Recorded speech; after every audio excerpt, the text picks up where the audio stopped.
Hello guys, welcome to Sovereign Solutions. On today's tutorial we are going to continue with our semi-automatic classification plugin tutorials.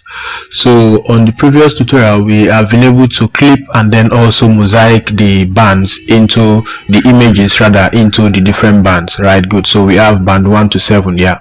So what we want to do now is that we want to stack these bands into a single image so that we can make reference to each of these bands inside of that single image, still using the SCP, right? Good. So we have opened the semi-automatic classification plugin, and then when you refresh you can see all the imageries that you have in your layers panel loaded. So we click on select all, then after we've selected all we add it to the band list, right? Good. Now you can also do the quick wavelength settings. Let's use that. Now having fixed this, let's come to pre-processing, and then under the pre-processing we have the stack raster bands. Now the input band set is 1, because if we come to the band set you can see that the bands that we have are actually inside of band set 1, right? Good. The bands that we want to stack together.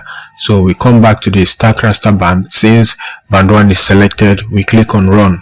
So we navigate to the folder of choice. We have stack with SCP, and then let's call this stacked underscore RIV.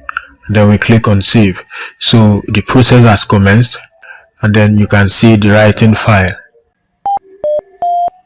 Good. So we have a product, the stacked underscore RIV, and then because of the band combination 1 to 3, you can see the image. Instead of having the black and white which we used to have, it's now having a color combination.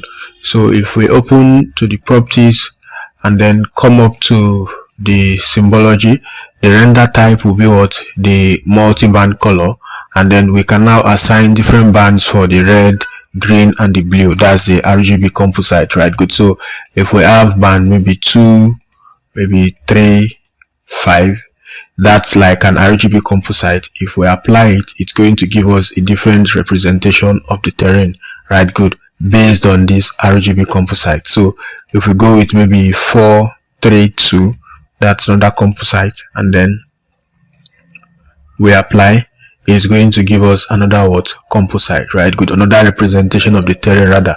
So depending on what you want to highlight, let's say 6, 5, 2, which sometimes deals with vegetation. So if we apply that, you are going to see the visualization based on that composite that we have used. So this is how you can stack multibands using the semi-automatic classification plugin in QGIS. So with this, inside of one image you have multibands, just like we have them separate here. They are now together in this single image, and then you can now use them to perform any analysis, which we are going to do subsequently on the tutorial. So until we see you on that, ensure you keep staying safe and have a fantastic time. Bye.